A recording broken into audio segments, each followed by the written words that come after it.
Bueno, Dios les bendiga en esta hora. Vamos a dar inicio a nuestro devocional, el cual se titula Los propósitos de Dios. Pensando en tu vida, ¿estás preocupado por el día de mañana? ¿Por tu futuro? ¿Estás enfrentando dificultades u oposiciones o pasando por tiempos de crisis? Los planes están en tu contra. Pero cuando piensas en todo esto que sucede en tu vida, o que crees que va a pasar, o que te gustaría que sucediera, quiero que pienses por un momento. ¿En verdad estás pensando en tu vida considerando los propósitos de Dios en ella? ¿O tristemente estás pensando como las demás personas? Primero son mis objetivos, mis planes, mis proyectos, y luego veremos si hay tiempo para lo que Dios tenga para mi vida. De hecho, muchas de las veces como cristianos pensamos en nuestros proyectos, anhelos y deseos, y luego tratamos o vemos la manera en ver cómo, o tratamos de cómo acomodar los propósitos de Dios en nuestra vida. Y cuando hacemos esto, es entonces cuando surgen preguntas como: ¿por qué me sucede esto, Señor? ¿Por qué no alcancé tal o cual meta en mi vida, Señor?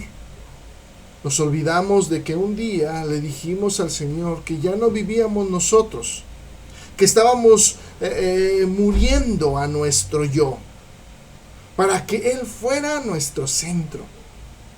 El apóstol Pablo nos lo confirma precisamente cuando él dijo: con Cristo estoy juntamente crucificado, y ya no vivo yo, mas vive Cristo en mí. Desde aquí nosotros le estamos diciendo a Dios: ya no es prioridad lo que yo quiera, anhele o desee. Por eso decía el apóstol Pablo: mas vive Cristo en mí. Y lo que ahora vivo en la carne, lo vivo en la fe del Hijo de Dios, el cual me amó y se entregó a sí mismo por mí. Así es que con esa mentalidad necesitamos ir pensando en los propósitos de Dios para nuestra vida. Y el apóstol Pablo en este pasaje nos va dejando un poco, nos va ayudando precisamente a cómo dejar que Dios sea el que vaya dirigiendo. Porque desde el momento que el apóstol Pablo zarpó con sus amigos, a él se le dijo que tendría que ir a Jerusalén y que iba a sufrir escarnio en aquel lugar. Lo trataron de persuadir que no fuera, pero él estaba seguro que esa era la voluntad de Dios. Y aun cuando no pudieron hacer que pues él no fuera, el apóstol Pablo decidió y fue hasta Jerusalén. Y ya estando ahí fue tomado como prisionero, y todo parecía que no podría cumplir los propósitos de Dios en su vida, porque ciertamente tendría muchos inconvenientes. Por ejemplo, primero, la multitud.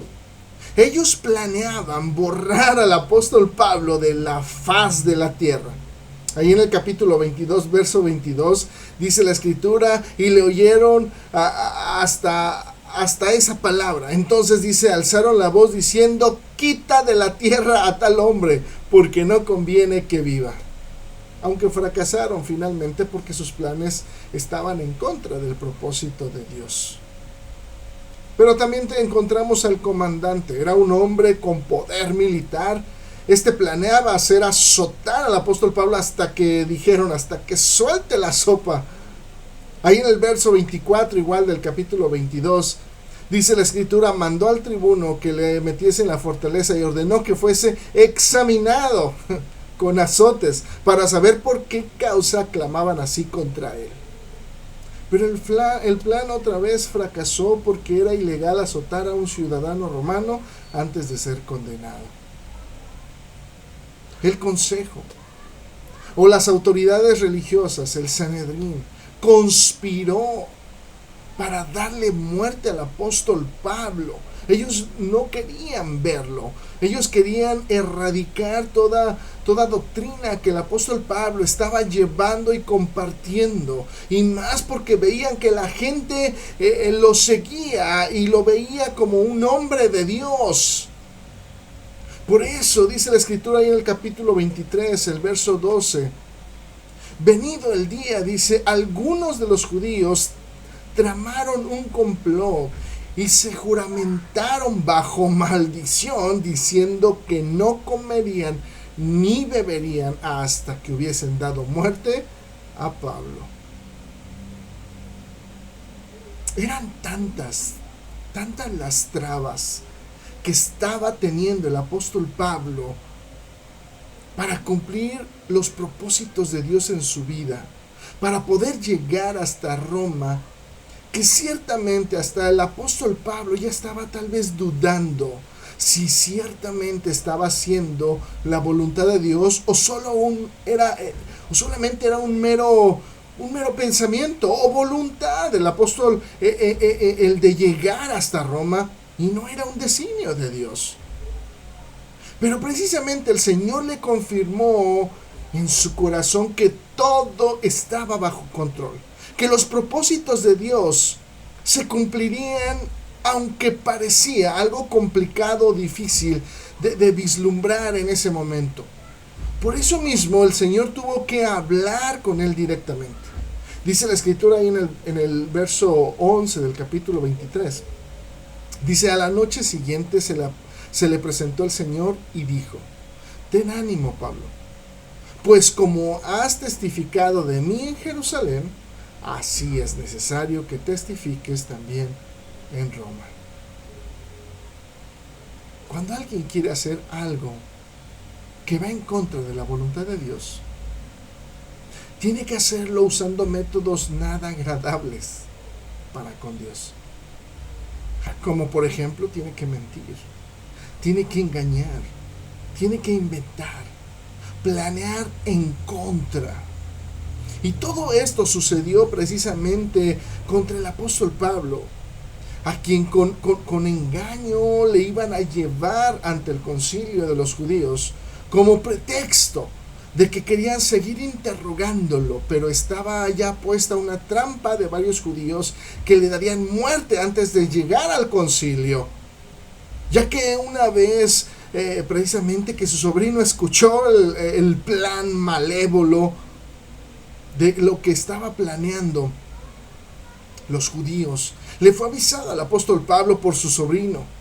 Así es que el apóstol Pablo envió a su sobrino con el tribuno para que le diera aviso de lo que estaban planeando en contra del apóstol Pablo. Así es que con astucia y rapidez el tribuno sacó al apóstol Pablo y lo mandó a Cesarea para que éste compareciera ante Felipe, el gobernador.